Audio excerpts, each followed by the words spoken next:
Hello, my name is Jimmy and this is the 2022 Chevy Equinox. And it's a SUV that a lot of people are sleeping on or don't even consider or think about because, well, you got big players in the game like the CR-V, the RAV4, the Subaru Forester. But the Equinox, well, it brings a lot of really good value for the money. This as equipped 36,000 Canadian dollars, which isn't bad considering everything that you're getting. But before we get into all the details, looks. Obviously, looks are subjective, so you let me know what your thoughts are on the Equinox in the comment section down below. But I think it's a pretty good looking SUV. They updated the front end here with LED headlamps, and it's not bad. Over onto the side, this being the LT model, I got 18-inch wheels, lower end trims get 17s. You can get 19s with the RS as well. You get some chrome, and that's basically it. There's nothing, well, that will really wow you here. And then out back, we get to some pretty normal taillights. There's no LED system back here. I mean, it's pretty normal looking. This being the True North package, I got blacked out emblems if you are a fan of that. And then underneath this powered tailgate, we get 30 cubic feet of space. It's actually quite decent. Honestly, this space is not bad. There's plenty of space of, anything that you really want to put in, compact stroller, full size stroller, all that will fit in here. And then there's a little bit more storage underneath the floor as well. And you can actually put quite a bit under there. I'm actually quite surprised to see that. And if you need to load up longer items, well, the rear seats, they fold down 60-40, and there's a latch on the side to make things super easy. I do love that. But let's go to those rear seats. Back here is decently comfortable. I got this big panoramic sunroof, so it lets in plenty of light. Headroom is all right for me at 5'11", and I got plenty of legroom. The seats, they're not leather because this is just the mid-LT trim, but these cloth seats aren't too bad. Got vents, USB ports, as well as a household outlet here, so I'm able to plug in all my devices with really no problems at all. And if you're thinking of fitting child seats, as you can see, I have my Collect Foof here on the passenger side. It's surprisingly spacious in here. There's absolutely no problems. And this is me sitting in front of the Foof itself. Plenty of space. And if you're thinking of a child carrier here on the driver's side, once again, absolutely no problems. There is plenty of space within this cabin for all of your family's needs. If you're carrying two children, you cannot put another one in the middle of the two seats. The vehicle just isn't wide enough for that. But let's head up to the front to see what that's like. As for the front seats, they're very supportive. As mentioned, this is the LT trim, so mid trim, with the True North package. I'm sure that's a Canadian thing, but I got heated seats here, and you know what? I don't mind it. I don't miss leather. This is actually nice.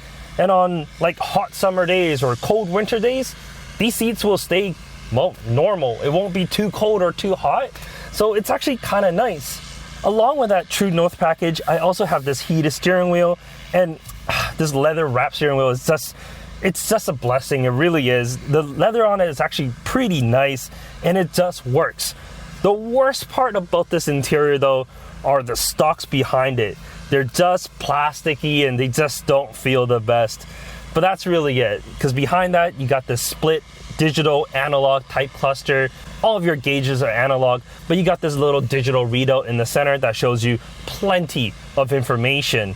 Above, no heads-up display, but there is this light that shines if you get too close to the car in front, or if there's some sort of immediate warning, it flashes at you like a red light. So it bounces off the windshield, so it's just, well, it's easier to see than a little light that's in your cluster itself. And the infotainment, I gotta admit, GM knows infotainment. This 8-inch unit that's on this trim works so well.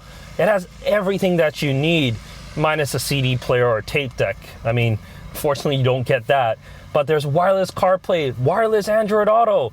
There's LTE built in, Amazon Alexa, so you can, well, order up paper towels, I don't know, whatever you need, it's built in. And one of the best parts about it, it has an amazing 360-degree camera, so I can see all around this vehicle, making parking a breeze. Below, dedicated climate control. There's a bunch of knobs, but the only ones you need to know, you got temperature and you got auto. Set auto, set your temperature, leave it. It has a little display on the bottom of your infotainment display when, you're kind of playing around the climate control, but that's really it. I mean, it's a very simplistic interior, but it all just works. The plastics, sure, they can be a little bit better, but they're not that bad. They're not like the scratchy plastic that old GM vehicles were. It actually feels like a decently premium interior. If you go down on the bottom, that's a little bit different. This definitely doesn't feel the best, but you know what? For 36,000 Canadian dollars, for everything that you're getting here, I think it's absolutely okay. Anyways, let's go for a drive and feel what this little Equinox is like on the road. All right, on the road with the Equinox. Underneath the hood, there's a 1.5 liter four-cylinder. It makes 170 horsepower and 203 pound-feet of torque. Mated to that is a good old 6-speed automatic, which means there's actual shifts, which a lot of people do like. And on this one, I get an all-wheel drive system. And you have a little button here to activate that. It's actually kind of good to have a button because, when you're driving along like a sunny day like today, or kind of cloudy anyways, you don't need all-wheel drive. It's not going to give you any advantage. So deactivate it, save you a little bit of fuel. And when the conditions get worse, just press the button. You get the security of all-wheel drive and you can do whatever you want, wherever you want. It's actually pretty good. In terms of the powertrain, it's fine. It has enough power, it has enough torque to get you going. 0 to 60 takes about like 9 seconds, but 9 seconds honestly isn't bad for this class. The worst part about the powertrain is, it's just tuned for economy, which means that I'm driving right now at 70 kilometers per hour. If I need to accelerate, floor it, it does take some time for it to downshift and get going. I mean, most of the time that shouldn't be an issue because, you're not going to be overtaking everyone every single opportunity. Unless you are, then maybe take a look at the CX-5 Turbo.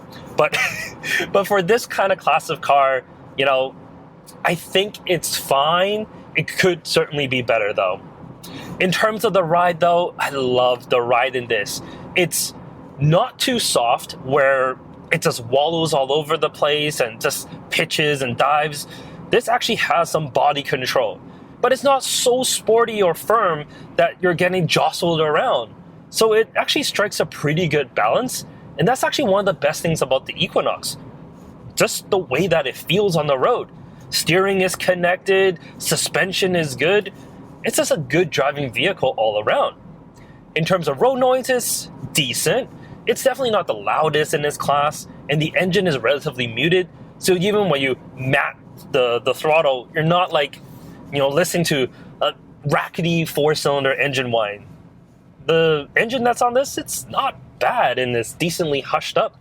So yeah, honestly, nothing to really complain about here. In terms of all the active safety features, this particular vehicle has the adaptive cruise control as well as a lane centering option as well. So there's a lane keep assist. The adaptive cruise works well. It's a full stop and go, so you can use it in the city as well. But the lane keep, that isn't as good as some others. Hyundai and Kia, they definitely have that kind of technology, centered and just, they're at their best really for that. Because this, while it does work, it doesn't always work. So you can't rely 100% on the system. So even if you're on the highway and it has good lanes, sometimes it still sways a little bit outside, but it will bring you back in. And of course, there's that light that pops up whenever something does go wrong, it warns you. So overall, not bad, but certainly not the greatest in that sense. But overall, the Equinox is a really fine vehicle. At 36,000 Canadian dollars and some change, it's certainly not the most pricey in its segment, but it is very, very roomy in here. As a child passenger safety technician, one of the things I look for is just how much space there is in the cabin for child seats. And this, like, I'm just so amazed at a compact SUV having 2 child seats in the back and still having 5'11" people like myself in the front. And I didn't have to adjust the seat forward to accommodate for that. And that's great. A lot of other vehicles can't do that in this segment. For example, here's a video of the CX-5. It is one of the smallest, but as you can see, I cannot fit comfortably in front of a child seat. It just doesn't work. But in here, it does. Like I said, 36,000 Canadian dollars. There's a lot of good value in here. Panoramic sunroof, heated seats, wireless CarPlay and Android Auto, leather steering wheel, and of course heated leather steering wheel. So there's everything that you really need. Sure, you can go for one more trim above to get sportier bits and pieces, the RS trim, or you can go with the full out options and get like leather interior and fancier stitching. But you know, in this class of car, I don't think that's necessary. I think what we have here, as equipped, it's a really, really good balance. And that's really it.